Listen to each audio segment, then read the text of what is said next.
सत साहेब साधो भाई सभी को राम राम। बंदी छोड़ गरीबदास महाराज जी कहते हैं कि नाम अभय पद निर्मला अटल अनुपम एक, यो सौदा सत कीजिए बनजी बनज अलेख। अर्थात कि जो नाम है, ये नाम क्या है? अभय पद को देने वाला है, निर्मल है, निर्मला अर्थात निर्मल है, अटल है अर्थात जो इसका सुमरन करता है ये उसको अटल पद देता है, वो अटल पद जो टाला ना जा सके। ये नाम अनुपम है और ये नाम केवल एक ही है, क्योंकि परमात्मा एक है। अब यदि परमात्मा एक है तो उसका नाम तो एक ही होगा। आपका जो प्रमाण पत्र होता है उस पर आपका एक ही नाम होता है, जो आपका वास्तविक नाम है। बाकी टोनू मोनू सोनू कुछ भी लोग कहते रहे, ये सब नाम आपके नाम नहीं है, ये केवल बिगाड़े हुए नाम हैं, ये वास्तविक नाम नहीं है। ये सब तो कोई प्यार से कह देता है तो कोई चिढ़ा के कह देता है, ये वे वाले नाम हैं। तो नाम क्या बताया कि नाम तो एक ही है, क्योंकि परमात्मा एक है। फिर कहा यो सौदा सत कीजिए, इसीलिए कौन सा सौदा करना है? सत्य का। ये सच्चा सौदा कीजिए, बनजी बनज अलेख। और जो बनजी है, बनजी कौन है?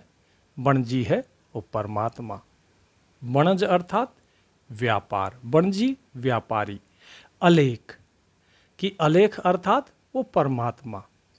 यानी कि उस परमात्मा के आप बनजी बनो, किसके? व्यापारी बनो, किसके? उस परमात्मा के, कि उस परमात्मा का व्यापार करो। कैसे व्यापार किया जाएगा? नाम की पूंजी के द्वारा। जो सांस सांस की पूंजी है, हर एक सांस में नाम सुमरन करो। उस साहिब का जितने सांस आपके आएंगे उतने ही जब आपके नाम चलेंगे तो उससे धीरे धीरे आप व्यापार करोगे। तो इस प्रकार से कहा कि उस साहिब का, उस अलेख का, उसका सुमरन कीजिए। फिर क्या कहते हैं? गरीब यो संजम सैलान कर, यो मन यो बैराग कि संयम।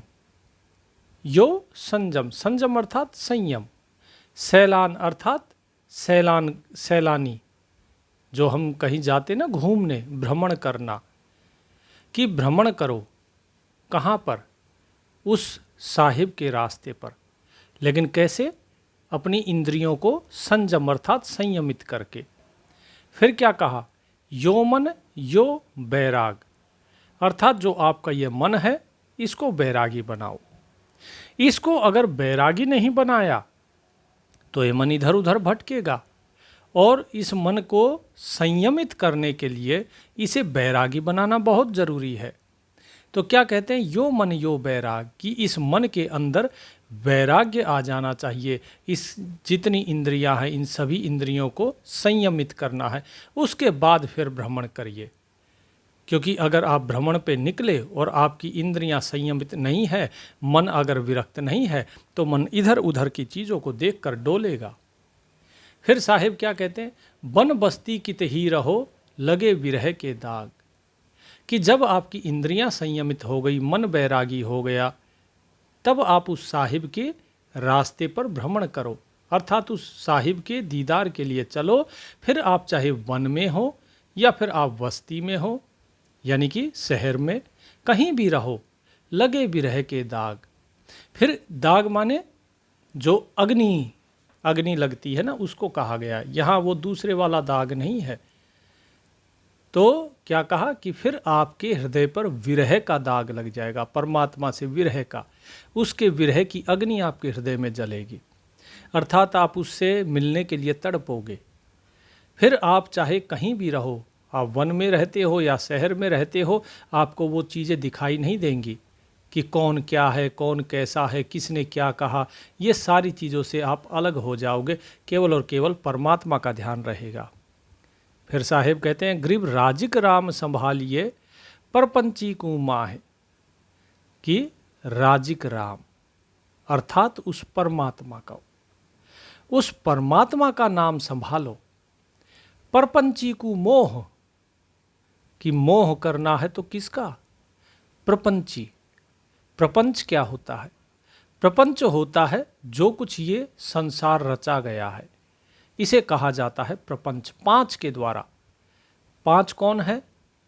पांच है, साहिब वाणी में कहते हैं, ब्रह्मा विष्णु महेश्वर माया और धर्मराय कहिए, इन पांचों पर पंच बनाया, बानी हमरी लहिए। कि ब्रह्मा विष्णु महेश माया और काल, धर्मराय जिसे कहा जाता है, बोले इन पांचों को मिलकर ये जितना प्रपंच आपको, ये जो संसार, जो जगत, अंड पिंड ब्रह्मांड दिखाई दे रहा है, ये सब की रचना इन्होंने करी है। तो अब ये जो हैं, इनसे ऊपर कौन है जिसने इनकी भी रचना करी? वो है परपंची, जिसने ये सारा सब कुछ रचा है, वो है परमात्मा। कि अंत वक्त में क्या करना है कि परमात्मा जो है उस राजिक राम को संभालिए, उस प्रपंची को जो है मोह हो, अर्थात इस संसार के मोह में नहीं, उसके मोह में पड़ो। तो क्या होगा कि अंत वक्त आनंद होए। जीव मरते समय बहुत तड़पता है, लेकिन साहिब कहते हैं जो नाम लेगा वो अंत वक्त में उसे आनंद की प्राप्ति होगी। वो इस शरीर को त्यागते समय भी आनंद में रहेगा, उसे कष्ट नहीं होगा। नहीं तो इस शरीर से जब जीव निकलता है तो उसे लाखों लाखों बिच्छुओं के डंक जैसा अनुभव होता है कि इतने कष्ट उसको हो रहा है। लेकिन साहिब कहते हैं कि तब आनंद होगा और अटल भक्ति द्यों तो है। और जीते जी तुम अगर सुमरन करोगे साहिब का तो अटल भक्ति आपको दी जाएगी। साहिब कहते हैं कि तुम्हें अटल भक्ति देंगे, वैसी भक्ति जो टले नहीं, टाली जाए, सच्ची भक्ति। फिर क्या कहते हैं? ग्रीव जागट भक्ति विलास है, जागट हीरा नाम, जो राजा पृथ्वीपति जा घर मुक्ते दाम। कि चाहे कोई राजा हो, पृथ्वीपति यानी चक्रवर्ती राजा हो, ठीक है जी, अगर मान लो वो भी सुमरन कर रहा है तो वास्तव में जाघर मुक्ते दाम, यानी वहाँ भी मुक्ति का दाम है, अर्थात मुक्ति का निवास वहाँ भी है। जैसे राजा जनक थे, जैसे राजा हरिश्चंद्र, जैसे राजा मोरध्वज, और भी बहुत से हैं। तो इस प्रकार से साहिब बताते हैं कि भाई चाहे राजा हो या कोई भी हो, ऐसा नहीं है राजकाज में रहकर आप नहीं कर सकते। तो जाघर मुक्ते दाम। तो साहिब कहते हैं कि भाई जिसके घट घट अर्थात हृदय हृदय में जिसके भक्ति का निवास है, और जिसके हृदय में हीरा है, किसका? नाम रूपी, अर्थात जो अपने हृदय में परमात्मा का नाम सुमरन करता है, उसकी भक्ति करता है, वो चाहे राजा हो, पृथ्वीपति, छत्रपति हो या कोई भी हो, उसके द्वार पर मुक्ति सदा खड़ी रहती है। फिर साहिब क्या कहते हैं? अब बहुत से लोग क्या करते हैं कि चिल्लाते हैं, मंदिर में घंटा बजाएंगे, राम राम राम राम जाप करते रहते हैं और फिर चिल्लाते रहते हैं कि भाई जो है परमात्मा ने हमें ये नहीं दिया, परमात्मा ने वो नहीं दिया, दोष देते हैं। बंदी छोड़ महाराज कहते हैं कि साहिब साहिब क्या करे, साहिब तेरे पास। कि तू साहिब को मंदिर में ढूंढता है, कभी कहीं ढूंढता है, कहाँ चिल्ला रहा है साहिब का नाम? बोले वो साहिब तो तेरे पास है। बोले मेरे पास कहाँ है? मेरे पास कि सहस 2100 खोज ले, उलट अपूठा श्वास। सहस, सहस माने हजार, 2100 माने 21, यानी जो 21,600 श्वास पूरे दिन में आते हैं उन्हें खोजो, उन श्वासों को खोजो। उलट अपूठा श्वास, जो तुम्हारी सांसें बाहर की तरफ जा रही हैं उन्हें अंदर की तरफ लाओ और उन्हें खोजो। उन्हीं सांसों के अंदर वो परमात्मा है। और फिर क्या कहा? जब उन्हें खोजोगे तो और कौन, कहाँ पर ढूंढोगे उसे? कि गगन मंडल में रम रहा तेरा संगी सोए। कि जब श्वास अंदर जाएगी तो वो त्रिकुटी पर जाती है और वहीं गगन मंडल में बोले रम रहा, रमा हुआ है कौन? तेरा संगी सोए। कि तेरा असली साथी तो वही है, वो तेरा साहिब। बाहर भर में हान है, अंदर दीपक जोए।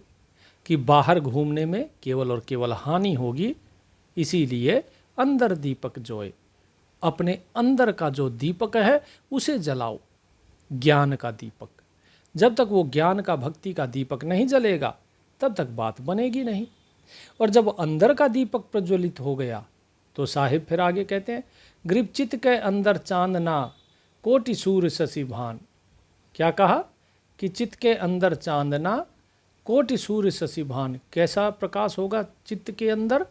चांदना अर्थात प्रकाश, कोटि करोड़ों, सूर्य शशि भान करोड़ों सूर्य और चंद्रमा के समान, शशि और सूर्य ये दोनों जो है चंद्र और सूर्य के लिए कहा गया है।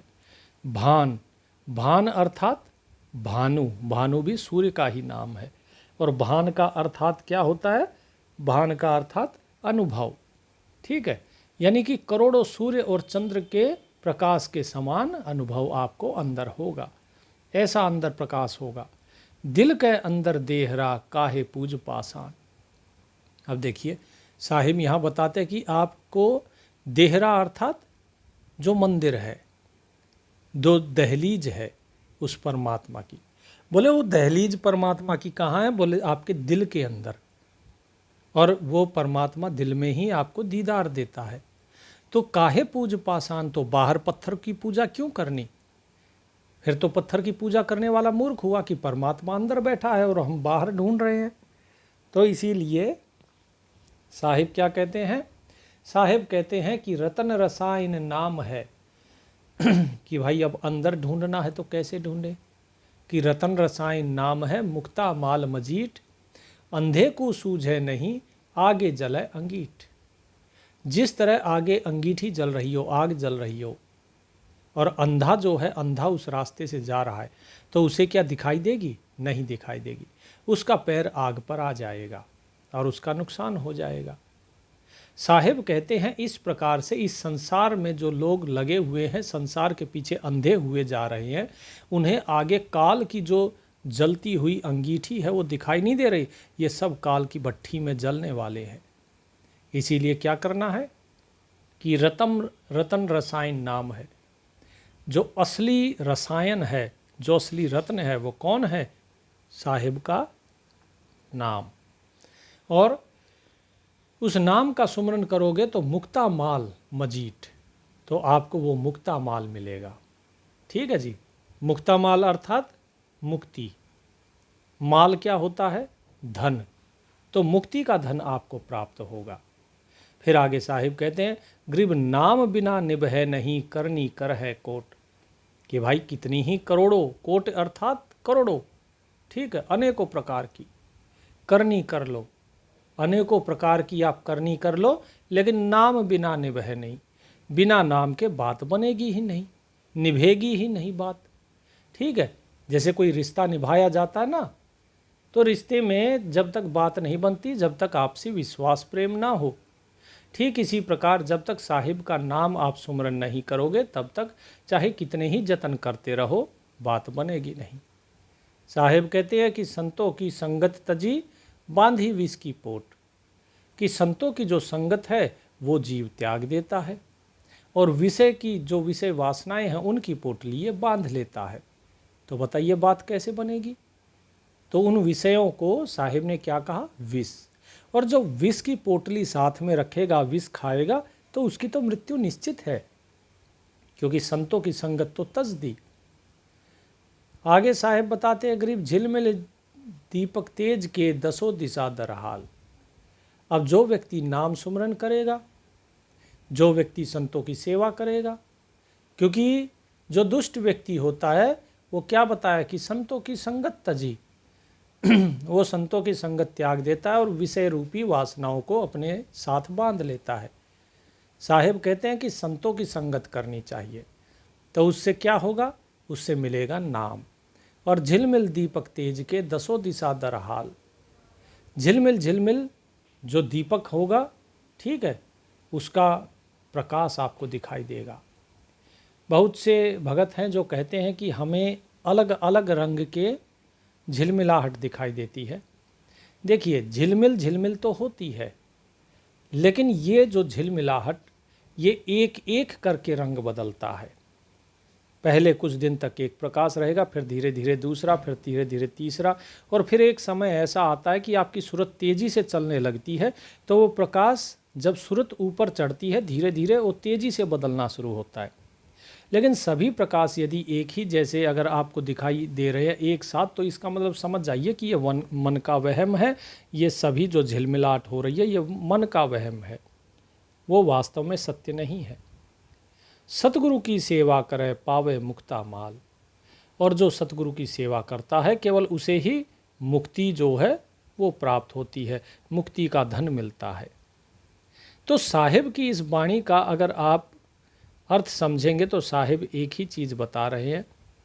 पहली चीज़ कि परमात्मा साहिब साहिब करने से नहीं मिलता है, वो श्वास श्वास को खोजना पड़ता है, श्वास श्वास में नाम का सुमरन होता है। फिर दूसरी चीज़ क्या बता रहे हैं कि जब तक नाम नहीं लोगे तब तक आपकी बात बनेगी नहीं। और तीसरी चीज़ क्या बताई यहाँ पर कि सतगुरु की सेवा जब आप करोगे तब आपको मुक्ति का जो धन है, जो खजाना है, वो आपको मिलेगा। सतगुरु की सेवा कैसे होती है? सतगुरु की सेवा होती है सच्चे नाम सुमरन से, और जो भाव जो गुण साहिब बताते हैं उन गुणों को धारण करने से। फिर साहिब कहते हैं ग्रीब लय का लाहा लीजिए, ग्रीब लय का लाहा लीजिए, लय की भर ले लार, लय की बनजी कीजिए, लय का साहूकार। लय क्या चीज़ है? लय होती है लगन, कि लगन का लाहा लो और लगन की ही लार भरो, अपने अंदर इस लगन को बैठा लो। जब तक लगन नहीं लगेगी तब तक बात नहीं बनेगी। लय की बनजी कीजिए, यानी किसी भी तरीके से आपकी लगन लग जाए, इस प्रकार का व्यापार, इस प्रकार का व्यवहार करो, उसके लिए आपको जो उसके लिए देना पड़े वो दो। तो क्या देना पड़ेगा? अपने अहम को त्याग करना पड़ेगा, तभी लगन लगेगी। थोड़ा विरक्ति चाहिएगी तब लगन लगेगी। और लय का साहूकार, और साहूकार बनो लय का, लगन का, अर्थात आपके पास इतनी लगन होनी चाहिए कि आप स्वयं साहूकार बन जाओ उसके। फिर क्या कहा? ग्रीब रतन खजाना नाम है, कि असली जो खजाना है रत्नों का जो खजाना है वो क्या है? नाम। माल अजोख अपार, अजोख माने जिसका जो खत्म ना हो, कि इतना माल है, ये नाम ऐसा है कि इसमें जो धन है वो कभी ये नाम का धन ना खत्म होता है, ये अपार है, इसका कोई पार नहीं पा सकता, ये नाम ऐसा है। यो सौदा सत कीजिए, दुगने तिगने चार, और सौदा करना है तो यही करो, और यही सौदा सत्य है, और दुगने तिगने चार गुने, बोले इस प्रकार से करो। इस प्रकार से कैसे दुगने तिगने चार गुने होंगे? कि एक श्वास में नाम लिया, फिर दूसरी में लो, फिर तीसरी में लो। इस प्रकार से जब श्वासों की गिनती आपकी बढ़ती जाएगी, हर श्वास में आप जब नाम लेते जाओगे, आज मान लीजिए आपने 10 मिनट सुमरन किया, कल 20 मिनट कीजिए, फिर 30 मिनट कीजिए, 40 मिनट कीजिए, तो इस प्रकार से आपका सुमरन बढ़ता चला गया, तो आपका सौदा भी बढ़ता चला गया। जिसने ये सौदा किया उसकी भक्ति बढ़ती चली जाती है। दुगनी तिगनी, हम कहते हैं ना, दिन दुगनी रात चौगनी तरक्की करो, तो ठीक इसी प्रकार ये दुगनी तिगनी और चार गुनी तरक्की भक्ति में होती है। और वो कैसे होती है? जब नाम का सुमरन किया जाए, सच्चा सौदा किया जाए। फिर साहिब कहते हैं गरीब निर्गुण निर्मल नाम है, अवगत नाम अवंच, कि जो नाम है वो क्या है? पहली चीज निर्गुण, इस नाम का कोई गुण नहीं बता सकता, ये सभी गुणों से परे है। और दूसरी चीज क्या है? कि निर्मल, अर्थात ये नाम निर्मल है और निर्मल करने वाला है, और निर्गुण है और निर्गुण से मिलाने वाला है। और क्या कहा? अवगत नाम अवंच, और ये नाम जो है ये ठीक जैसे परमात्मा अवगत है, इसी प्रकार उसका नाम भी ये अवगत है। इसकी गति नहीं जानी जा सकती, इस नाम तक मन और इंद्रियों की पहुंच नहीं है। तो कैसे? कि सुरत निरत के द्वारा, सुरत निरत की पहुंच होती है। जो नाम है, जो शब्द है, इसको केवल सुरत पकड़ती है और निरत फिर उसमें समाती है। तो क्या कहा? कि अवगत नाम अबंच, अबंच माने जिसकी वाचना नहीं की जा सकती, जिसे बोला नहीं जाता, उसे कहते हैं अबंच। ठीक है, यानी कि ये जिह्वा से बोला भी नहीं जाता है, वो नाम है। अगर आप बोलना चाहोगे भी ना तो भी आप बोल नहीं सकते, आप बोल के बता ही नहीं पाओगे कि ये नाम है। तो जो सार नाम है जो गुरुदेव देते हैं, ये जब आप इसको देखोगे, इस नाम का जब सुमिरन करने बैठोगे तो आप इसका अनुभव करोगे, इसको आप जान ही नहीं पाओगे कि ये वास्तव में नाम है, बिना नाम का नाम है, वो नाम है। ये सार नाम की बात हो रही है कि वो सार नाम वो अवगत है। कुछ लोग इसे ही सार शब्द कह देते हैं। बस एक सार शब्द होता है, आप सुमरन करते हो इसलिए उसे सार नाम कहा जाता है, और जैसे ही वो आपके हृदय में प्रकट हो जाता है तो उसे सार शब्द कह दिया जाता है। दोनों एक ही चीज़ हैं। ठीक है जी। लेकिन हम सत्संग में आपको बार बार बताते कि सार नाम से ही सार शब्द प्रकट होगा। वो इसीलिए बताया जाता है ताकि आप इस भेद को समझ पाओ कि भाई आपका सार शब्द प्रकट नहीं हुआ, क्योंकि आपने उसका अभी अनुभव नहीं किया, अभी आप सिर्फ उसकी रटना रट रहे हो। तो ये नाम ऐसा है जिसको आप जिह्वा से नहीं जप सकते हो। ये जिसको सार नाम मिला है वो इस चीज़ को समझ रहे होंगे। फिर क्या कहते हैं, नाम रते सो धनपति और सकल परपंच। जो इस नाम के अंदर रत गया, अर्थात इस नाम के अंदर रम गया, जिसका रोम रोम केवल इस नाम का सुमरन करता है, केवल वही धनपति है। वो वास्तव में धनपति है, और अर्थात धनी है, और बाकी सब और सकल परपंच, बाकी सब कुछ केवल और केवल प्रपंच है, धोखा है, दिखावा है। बाकी सब कोई धनी नहीं है। फिर साहिब कहते हैं, गरीब ऐसा लाहा लीजिए संत समागम सेव। सतगुरु साहिब एक है तीनों अलख अभेव। अब भाई देखो यहाँ पे तीनों की बात आ गई। ठीक है जी, तीन आ गए कि तीनों क्या है, अलख हैं, और तीनों अभेव है। अभेव यानी कि अभेद, जिनका भेद न पाया जा सके। अलख अर्थात जिसको लखा न जा सके, जिसकी गति को जाना न जा सके। तो क्या कहा, ऐसा लाहा लीजिए। ठीक है, ऐसा लाहा अर्थात ऐसा अब धन प्राप्त करो, किस चीज़ का, कि संत समागम सेव, संतों के समागम की सेवा। तो संतों के समागम की सेवा कैसे, अब जैसे इस संसार में तीन ही ऐसे धाम हैं कलयुग में, जहाँ स्वयं परमात्मा कहिए या सतगुरु कहिए, बंदी छोड़ कबीर साहिब कहिए। तो सतगुरु कबीर साहिब जहाँ प्रकट हुए, कहाँ, एक तो जो मुल्तान में कहा जाता है, समाधि उनकी कराची में है सतगुरु समसत बरेज के रूप में, दूसरे काशी में कबीरदास जी के रूप में, और तीसरे छुड़ानी धाम में बंदी छोड़ गरीबदास महाराज के रूप में। तीन जगह पर सतगुरु प्रकट हुए हैं। तो ये तीनों ही अवतार सत्य कबीर साहिब के हैं। अब यहाँ पर बात समझिए कि संत समागम सेव, संतों के समागम की सेवा। तो जहाँ पर भी आप इस प्रकार से धाम में जाते हैं, जैसे छुड़ानी आप जाते हैं, छुड़ानी धाम में जब आप जाते हैं तो वहाँ पर जितना हो सके ज़्यादा से ज़्यादा सेवा कीजिए। कहीं भंडारा है, भंडारे में सेवा कीजिए, कहीं कोई और सेवा है, वहाँ पर सेवा कीजिए। जहाँ भी संतों के लिए सेवा कर सके। हर एक के अंदर परमात्मा है, हर जीव के अंदर। साहिब कहते हैं, सब घट मेरे साइयाँ सुनी सेज न कोई। सभी के अंदर परमात्मा है। जब आप वहाँ पर जाकर सेवा करते हैं तो वास्तव में आप संत सेवा कर रहे हैं। आप, क्योंकि उस समागम के अंदर जितने जीव आए हैं वो सभी उस परमात्मा की प्रेरणा से आए हैं। परमात्मा सभी के अंदर है। सब के अंदर उस परमात्मा को ही जानते हुए सबकी सेवा कीजिए, उनको भोजन कराइए, उस सेवा में योगदान दीजिए। तो इस प्रकार से होती है संत समागम सेवा। और साथ ही साथ जो साधु संत हैं उनके चरण स्पर्श कीजिए, उनकी सेवा कीजिए। ठीक है जी, जो गुरु हैं उनकी सेवा कीजिए। इस प्रकार से होती है संत समागम सेवा। अब इसके बाद क्या कहा, अब देखिए यहाँ पे संत की बात हो गई। फिर क्या कहा कि सतगुरु साहिब एक है, कि सतगुरु और साहिब ये दोनों एक ही हैं, केवल उपाधि का फर्क है। सतगुरु कबीर साहिब कहिए या फिर सत्य पुरुष कबीर साहिब कहिए, दोनों एक ही हैं। एक तरफ जहाँ सतगुरु कबीर साहिब गुरु के रूप में है, वहीं स्वयं सत्य पुरुष कबीर साहिब शिष्य के रूप में गरीबदास बने हुए हैं। तो गरीबदास महाराज भी स्वयं सत्य पुरुष हैं और कबीर साहिब जो है उनके सतगुरु बने हुए हैं। ये सारी लीला बड़ी अगम अपार है, इसका भेद सामान्य मनुष्य नहीं समझ सकता। साहिब आगे कहते हैं, तीनों अलख अभेव, इन तीनों की गति कोई नहीं जान सकता।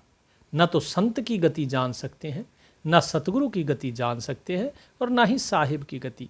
ये तीनों की गति बहुत अलग है, ये अलख है, इनकी गति कोई नहीं देख सकता।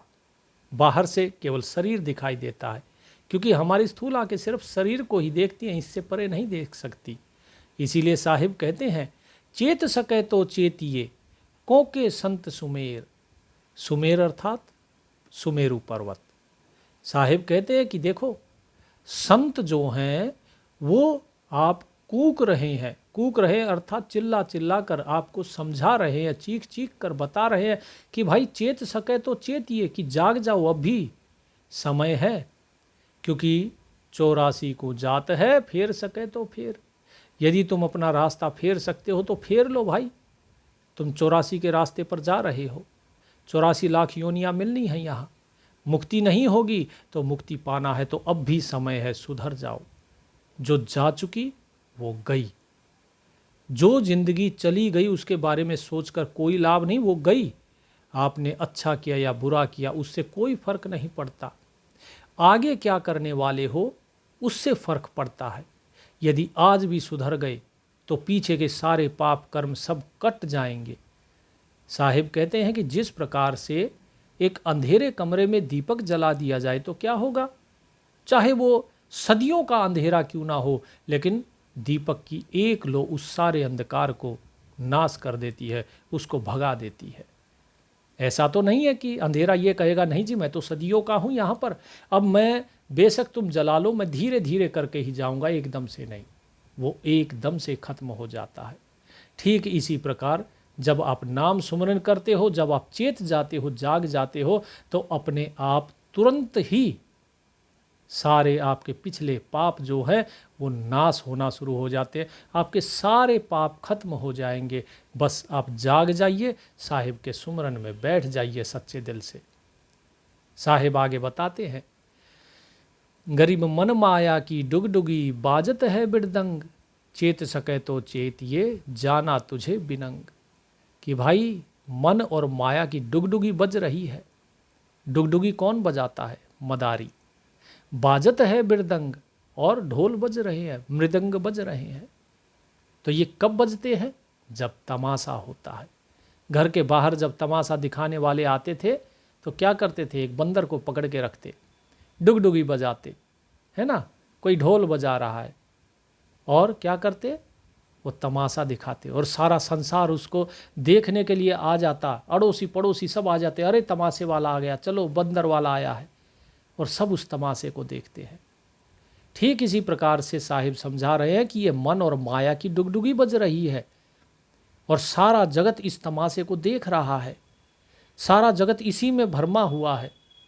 अब जब इसमें जब लग गए तो अपने घर को छोड़ छोड़ कर सब आ गए, सब इसे देखने के लिए आ गए, और जब सब देखने के लिए आ गए तो घर तो खाली रह गया।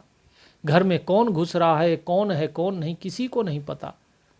साहिब कहते हैं, चेत सके तो चेतिए जाना तुझे बिनंग। जिस प्रकार तमाशा देखने के बाद तुम कुछ लेकर आते हो, नहीं, खाली हाथ ही अपने घर वापस चले जाते हो। इतना ही नहीं, तमाशा दिखाने वाले को आप 2 दाम और देकर आते हो, 2 पैसे और देकर आते हो। यानी कि आप लेकर कुछ नहीं आए, केवल इस मन का मनोरंजन किया और अपनी खुद की कमाई भी देकर आ गए। ठीक इसी प्रकार इस संसार में ये मन और माया का सारा तमाशा चल रहा है, उसकी डुगडुगी बजती है और लोग दौड़ पड़ते हैं इसका तमाशा देखने के लिए।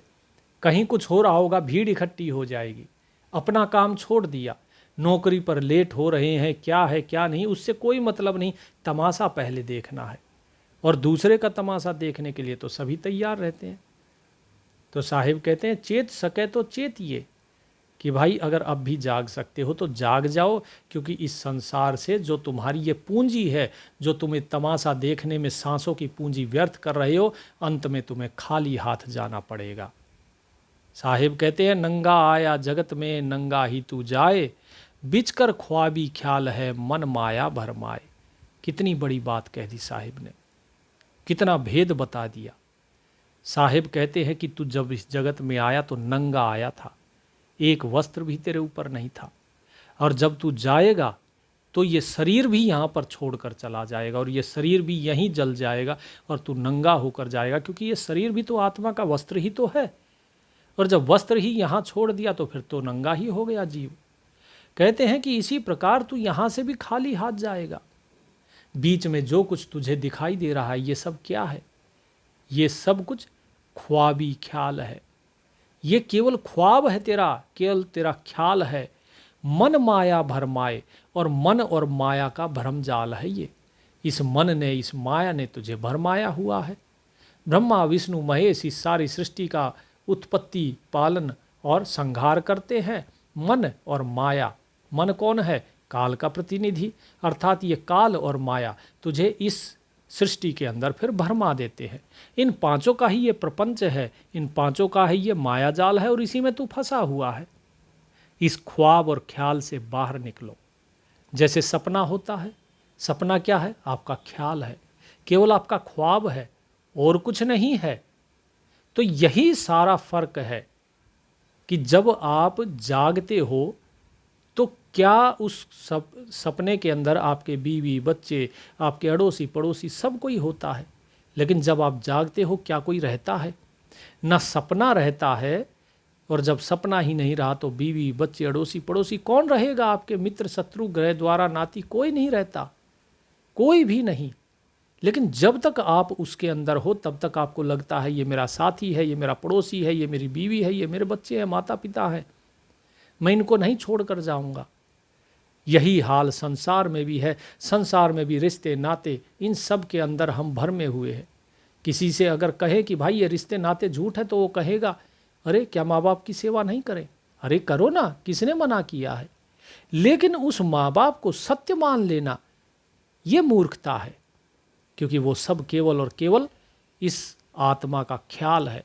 ये आत्मा के ख्याल से ही ये संसार पैदा हुआ है, ये कल्पनाओं से है। जिस प्रकार आपकी कल्पना से सपना प्रकट हो जाता है और उसके बाद वो सपना समाप्त हो जाता है, ठीक इसी प्रकार जीवात्मा की केवल कल्पना से ये संसार प्रकट होता है।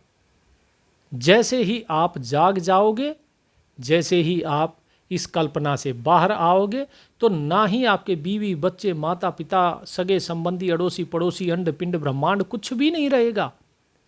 आप जिसे सोचते हो कि ये सब सत्य है, फिर वही आपको झूठ लगने लगेगा। बोले अरे मैं अभी तक बेवकूफ़ था जो पीछे भाग रहा था।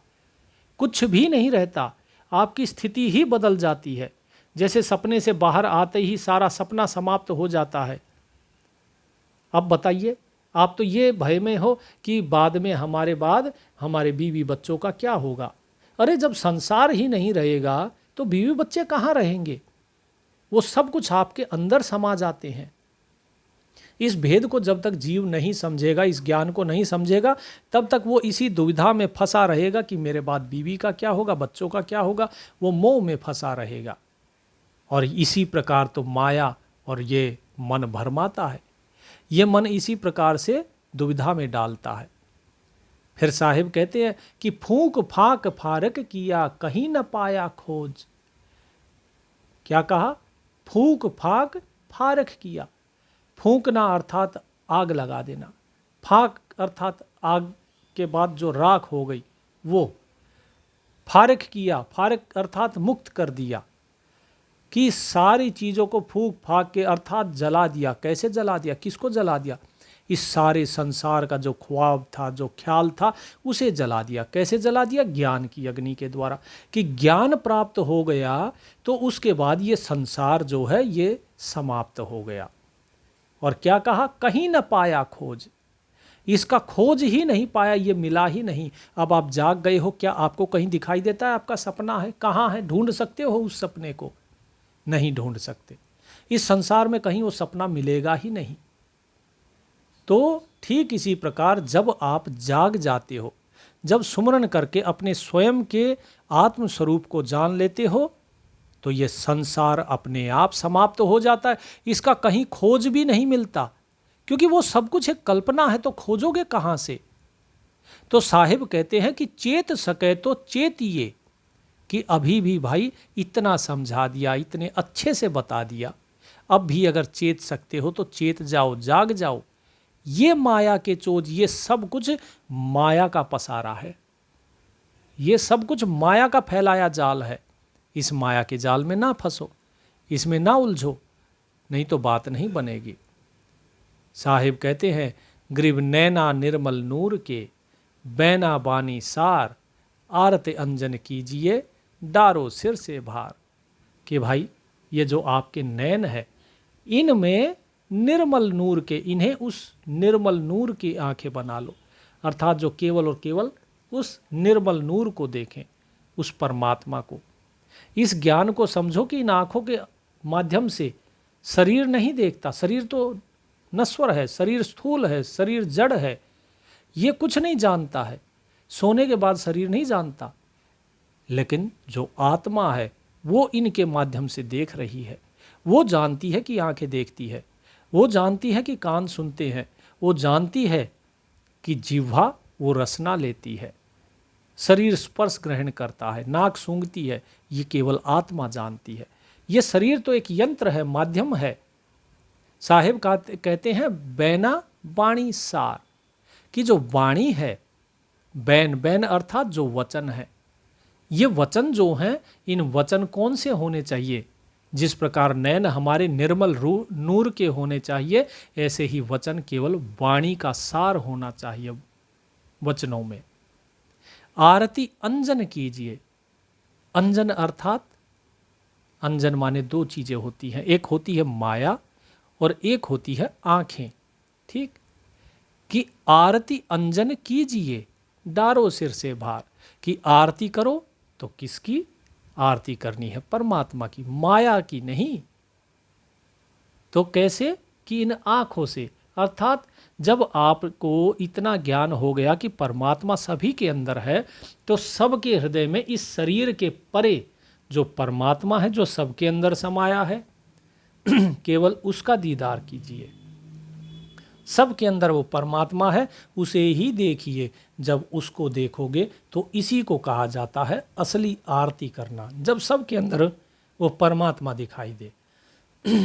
फिर साहिब ने कहा कि डारो सिर से भार, कि अपने सिर पर जो संसार का भार लिए हुए हो, मेरे बाद मेरे माता पिता का क्या होगा, मेरे बाद मेरी पत्नी का क्या होगा, मेरे बच्चों का क्या होगा।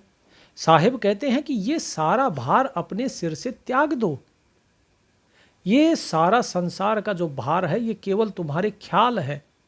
आपने देखा होगा बहुत से लोग डिप्रेशन में चले जाते हैं, लो बीपी हो जाता है। वो डिप्रेशन में क्यों जाते हैं, कि वे किसी बात को बार बार चिंता करते हैं और इतना सोचते हैं कि उसी बात को सोच सोच कर वो डिप्रेशन में चले जाते हैं। क्या उनके सोचने से परिस्थितियां बदल जाती हैं? नहीं, परिस्थितियां बल्कि और बिगड़ जाती है। ठीक इसी प्रकार ये जो संकल्प विकल्प है, इनकी कभी चिंता नहीं करनी चाहिए, नहीं तो ये परिस्थितियां बिगाड़ देते हैं। हमारा यही तो हाल है कि संसार की जो परिस्थितियां हैं, हम उसमें फंस गए हैं। हम इस संसार की परिस्थितियों की चिंता करते हैं, ऐसा नहीं तो क्या होगा, ऐसा नहीं किया तो क्या होगा, तो क्या करूं, क्या नहीं करूं, कुछ नहीं। साहिब कहते हैं आप अपना सुमिरन करो, जो परमात्मा ने काम दिया है, उस काम को परमात्मा का ही काम समझकर नित्य प्रतिदिन करते रहो और सुमिरन करते रहो। गुरु सेवा करो, जो गुरु ने कहा उस चीज़ को अक्षरशः उसका पालन कीजिए, बस यही तो करना है। जब नाम में आपका मन लग जाएगा, आप श्वास श्वास में केवल वो नाम चलेगी, तो सारी बातें स्वयं ही स्पष्ट होती आ जाएंगी। आप स्वयं ही ये समझ जाओगे कि भाई बाकी सारी चीज़ें ख्याल हैं।